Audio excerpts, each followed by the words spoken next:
I'm going to begin by talking a little bit about the clairs.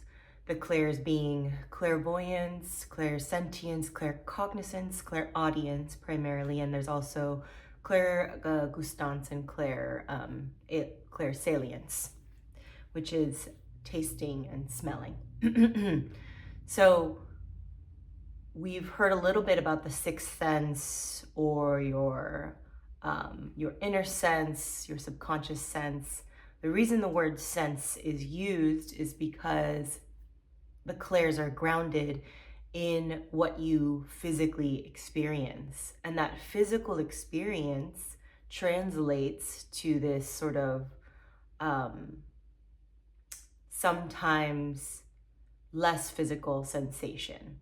So when we are feeling or seeing something literally with our sight, it is a much stronger, more present and physical experience than the clairvoyant experience of seeing through your third eye. Some people will argue that it's not your third eye, but that's just one way to put it, right? To see in your mind's eye or to see without actual visible sight through clairvoyance. It is a way of seeing things non-locally. So seeing information in the current of the information field around us that is not in front of us. But why I connect it back to the senses is because there's likely, there's likely some physical sensation happening that we don't know how to articulate yet. Whether it's interoception or proprioception, when our body and our brains know where it is in space without us actually consciously being able to articulate. Whether it's the fact that we utilize our senses and our body and need to get into a state of at least some amount of peace, some amount of relaxation in order to tap into these senses. And we want to be in a grounded place where we can differentiate between fearfulness, emotions of fearfulness, and emotions of groundedness before we engage in this belief system or engage in the activity of stepping into our intuition. It is especially important for people with histories of psychosis or in states of poor mental health, unsupported in their communities, not really having a lot of support systems around them. It's important for people to engage in this work carefully, which I always say, I often say. But just talking about the clairs, it can appear in many, many different ways. We'll go into that in a different time. In this time, I want to talk about intuition, the ability to understand something without the need for conscious reasoning, a thing that one knows or considers likely from instinctive feeling rather than conscious reasoning, the power or faculty of attaining to direct knowledge or cognition without evident rational thought and inference, a process or feeling of understanding that is embodied through the senses in some way. So these are different definitions of intuition. You might have your own, and that's great. I'm highlighting the words here: ability, thing, power, faculty, process, and feeling. So these are all very different ways to talk about intuition. A feeling is about this emotion. A process implies this sort of step-by-step system that happens. The power, it imbues a sense of this is a special thing. Perhaps it is innate or a skill you develop, but as a power, it is something either gifted or a gift that we have. It allows us to do something. The faculty of attaining direct knowledge, it's an ability, another word to describe intuition. A thing, it's like who knows what to call it, it's just this thing that one knows or considers likely from instinct. So the feelings over conscious reasoning comes up. Attaining a knowledge without really having evidence around us in the physical. That's why it's such a dangerous place to be if you are in if your basic needs aren't getting met, right? It's both dangerous and can be incredibly powerful. People throughout history also have, used their intuition to get themselves out of harm's way or difficult circumstances. So I'm not denying the power of that. Just in this, it is the responsible thing to do to just highlight that in case people are coming to this talk without that understanding that they need to care for themselves, that they need to be thoughtful and careful and have their basic needs met alongside this work is the safest way to engage in spiritual awakening or spiritual work. So moving on to other types of ways to describe intuition, it being in the body, it being in a practice such as ritual, and it being in the inner self, but also practice in community. Intuition is not only in the mind, it's embodied, and embodiment can look so many different ways depending on who you are, what you need, what your history is, who is around you. But intuition does kind of light up when you are in community with others who are engaging with their intuition as well. So acknowledging now that the systems we live in greatly impact our ability to connect with our intuition, because the systems of capitalism, colonialism, patriarchy work by keeping some small and power hoarding for some over others, disconnecting us from our bodies so we become good consumers rather than being attuned to who we are as full beings. Beings of light, beings of spirit, beings of materiality, a full human being with so much more than what these systems say we have. Spirituality in this context on a high level is, one way to frame it is as an individual and communal search for meaning, purpose, and a sense of connection. So people who are inclined to be spiritual or engage in spirituality, in these current systems, we have so many messages telling us that it means you're out of touch, especially in the West, I'll say. That means you're out of touch with reality, or it's given a negative connotation. But underneath this drive is this desire to connect to others and a desire to find purpose in life and to create meaning out of the life that we're living. And that is something that's shared across many people. Many of you know this, but I also say this because it is a connection that is about something beyond the individual, beyond oneself. It's associated with the activities of self-inquiry and deepening practices. So spirituality, unrelated to religious institutions, which have authority over specific communities, and hierarchy as a means to reach the God above. When you are enacting on a spiritual journey, you do it first on your own, because you need to go within. The self-inquiry to decide who you are as a consciousness before what greater consciousness is, or alongside, and then creating practices that deepen that understanding and deepen your engagement with the world. So on the high level, understanding intuition in the context of spirituality and understanding your clear senses and communication with the non-local information field around us is a way to try to situate ourselves and make sense of this world. The reason that many of us are looking for this sense making is because there's so much around us that, so much suffering around us, so much pain, so much confusion. Why is the world working the way it does? Why is there so much suffering, and why are some individuals and some people in this system seemingly so different from us?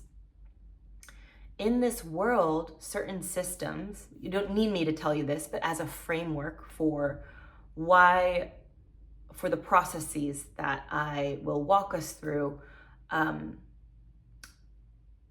I need to set the stage for the systems that are around us, right? And we live in a world that can be filled with illusions. In this world, in the world of capitalism specifically, and its correlating horrible interlocking systems, the self and the ego rules above all. It's very, it focuses on the individual family unit. Heterosexuality reinforces the family unit. And what I'm saying here is that it is a means of control. What many people say through different analysis is that this is a means of control, right? The family unit as a means of controlling who is considered the right kind of person, the man at the center of our society versus women and children, or non-binary folks, queer folks, the consumer above all, who is useful to our unhelpful overlords.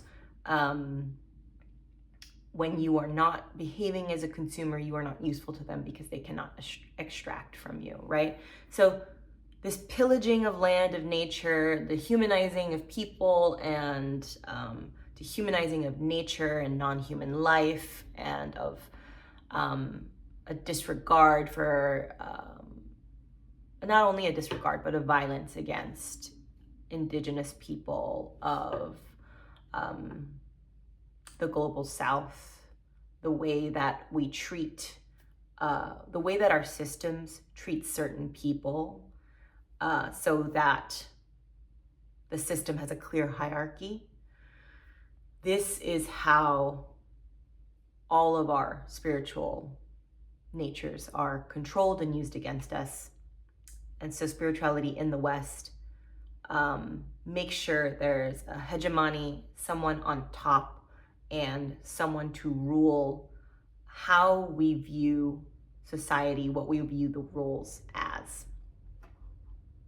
So there's all these reasons that we are not connected to our intuition, not to mention colonization, imperialism throughout the world, separating people from their land, from their lineages of origin, and setting us adrift, or actively, oppressing and enacting violence against also populations of people, even if they are still on their own land. So these systems treat people in many, many different ways. And a lot of it is extremely painful to experience, to witness. It is part of the reason why so many of us are seeking something different. So there's a lot wrong, and that overview is setting the stage of this system in the world, right? And we can believe that the system is insurmountable, or we can decide that for ourselves that a spiritual practice alongside the work we do in the world is needed, and that it makes living worthwhile, and it gives us a purpose, right? So there are many decisions each of us as individuals have to make about how we want to live in the world. What does right relationship with the world, within the world and with the world look like? Is there a balance between self and community rather than a hyper focus on either? Do we consider history, justice? Do we consider Mother Earth, nature? Do we consider human and more than human friends? Do we recognize the impact of all these systems of injustice as much as possible, recognizing it, bringing it forth so that we can adjust the systems from, or abolish them, frankly, so that we can survive within them? Do we recognize we can't always return somewhere that doesn't exist anymore, that we don't belong in places that are far away? For those of us who live in diaspora, this recognition of truth is a way to, is a very difficult and yet straightforward and simple way to map out how to deepen our intuition, because healing goes hand in hand.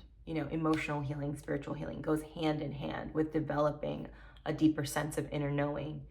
And you have to make so many decisions along the process, but as you clarify your connection to your inner self, it becomes easier to make those decisions. But if you are immobilized by a lack of safety in the world, not getting your needs met, replaying old traumas, the mental, physical health issues that arise from living in this traumatic world, it is difficult to make daily decisions, right? But it's chicken, egg, what comes first. It sometimes is a little bit of a messy process. It's a spiral, right? We spiral into a future, we spiral out or we spiral in. So I will talk a little bit more about that also, because I do have a framework around that to think about it, to think about our healing as a spiral.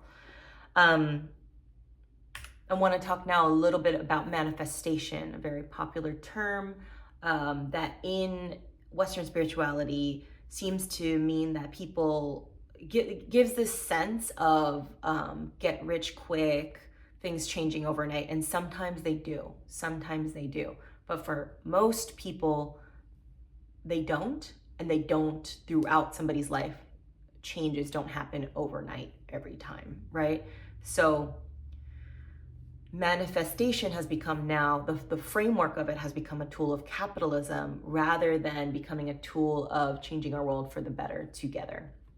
So it has a lot of baggage for me as a person who works in my community, who has been raised not to be selfish, even though I am.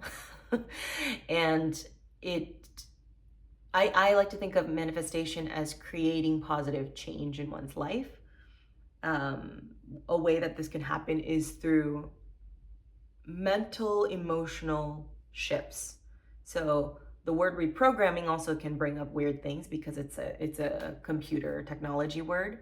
But if we think about our subconscious and how it works and couple that with action, we do create change in our life. That is one way to think about manifestation, and to experience it, the positives of it, without lending ourselves to the illusion and the delusion of the world of manifestation in the West, popularized by, the self-help, spiritual work out there right now.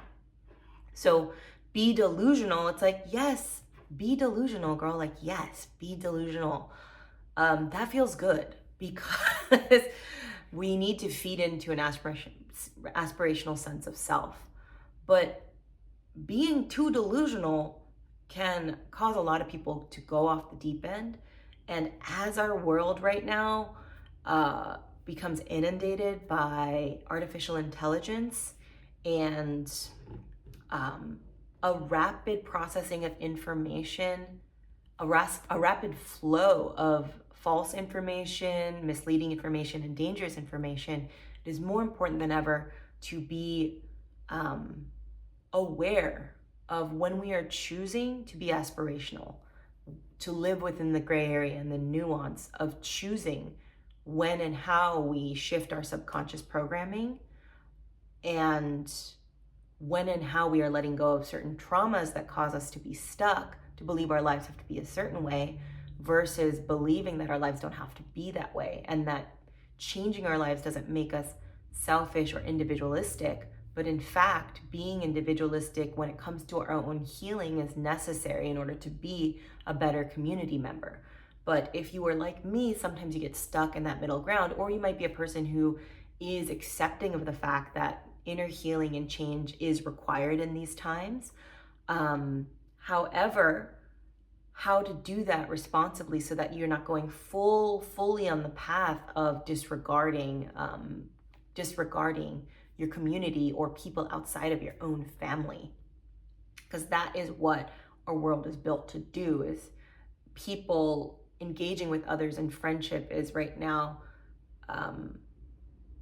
based on transactional exchange, broadly speaking, in popular culture, not necessarily on in your life or in the lives that you've cultivated intentionally. So there are a lot of us who are traumatized from these systems who are not able to be delusional for different reasons, and who are not able to change our subconscious programming for other reasons, for the same reasons.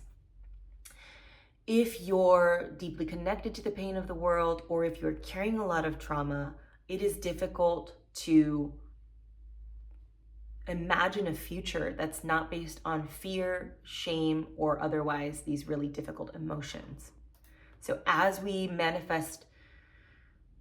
make change in our lives, some of the spiritual practices that do work for people for lots of different reasons might not work for you because you get stuck on the terminology or the concepts, or stuck in your own trauma and history.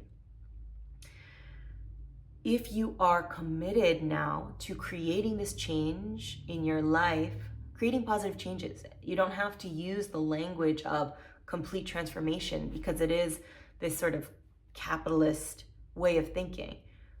But if it allows some people to have aspiration or to live in that reality, live in that emotion for a moment, for example, by listening to affirmations, mantras, EFT tapping, meditation, visualization, some of the techniques that we use here, some of that is built around creating emotional safety enough so that you can also listen to this potential future that you want to build and create systems of safety loops in your mind so that your brain can surface some of the belief systems in place that hold you back from being able to receive those messages that your future can look a certain way. If you have that resistance, then anytime a small opportunity arises in your life, and this, I'm no neuroscience scientist, but this is part of how brain science is being explained in these days, is that we seek out comfort over change because our brain is seeking out ways to keep itself safe. So safety is such a huge driving, motivating factor. But if we are familiar, you know, the phrase, the devil you know is better than the devil you don't, or whatever it is. It's when something is familiar and we know how to work with it, if we are in that nervous system of being in that cycle, we don't seek out new experiences. So all in all, I will say that manifesting change, right? If you are down to shift your subconscious beliefs in order to manifest change in the future, there's a way to do it while also holding it in heart and mind and spirit that you want to remain connected to your community. You want to be a participating member of the communities that you are part of, and that's really important to you. But there may be beliefs, they're going to be different for me than they are for you and for the next person. What are the beliefs that are in place right now that hold you back from believing that there is enough in the world, right? There is enough. There would be enough if there wasn't such extreme exploitation. But What if we could all live in that abundance, live like millionaires? And I use that, and the term can feel gross, but what it means is living with your needs met and having excess enough to share. Living with your needs met and having enough to share. Living with access to experiences that do not make you above the next person, but what does that bring up in you when I say living like a millionaire? It brings up sticky feelings, or used to bring up more sticky feelings in me. And so identifying how you feel about how you feel about money, how you feel about abundance, how you feel about access, how you feel about people who are rich people. What are the belief systems that you have been taught by your family that you hold not only in your mind, but in your body, right? In your body from history. What has your family experienced? There's science now. When I was growing up, it said that the science I was taught in school told me that all of my traits were learned. I distinctly remember learning that, that nothing was carried forth in your body in the 90s. And lo and behold, epigenetics, an evolving science, which can mean a lot of different things if you look it up, but an evolving science that shows us that there are biomarkers, our DNA is impacted by the experiences of our forebears, by our mother's mother. It impacts our DNA. It impacts maybe the expression of our DNA is how you're supposed to say it. Either way, cutting off that connection to our ancestors and how it impacts our physical bodies is what science did. Not to distrust science, it's just that's where it was at, but also there are a lot of factors in how we learned in school and what was taught to us. Really horrible people were the owners of the school books that were taught all throughout the United States. So I'm just saying, you don't have to be a conspiracy theorist to understand that a lot of the decisions made in our systems are by a few people, a few powerful people who are invested in us not knowing that we are connected to our history, our ancestors, and our body. So many of you know this, but as a framework, right, talking through what it takes to shift our subconscious beliefs. In spiritual language, right, or in the spiritual world, there sometimes is this tendency to reject the material. But in my experience, because I want people in my communities to also benefit from spiritual transformation, I believe that we need to balance both. So the way that I think about belief, right, the way that a lot of spiritual folks talk about belief is that it does build the world around you, your beliefs, whether you are conscious of them or not. When I think about money, for example, it's a very triggering subject, so it's a good one to practice this, understand, to kind of really see where your beliefs lie. What were you taught about money? What were you told as a child about money? I was told that money is scarce, that you need to save your money, that money doesn't come easily. And this is a belief that I am working on now. In many ways, the world around me has reflected that I am always, in my adulthood, that I am taken care of in recent years, that I will be taken care of. And I choose to focus on that belief because then I choose to see that reflected in the world. So is this always the case? Practically speaking, no. But in a way, I am choosing this reality framework that my needs are always met because it allows me to feel trust. And when I feel trust, I feel safety. Or when I feel safety, it allows me to build trust. Either way, however you want to approach it and makes more sense to you. So shifting my beliefs about money has allowed me to, in my day job, I am a fundraiser. It allows me to really receive the funding that our nonprofit needed. In the beginning, we had nothing, and then we slowly built. And going through difficult times, I am living in this ability to trust that is really being tested, y'all. I'm being tested.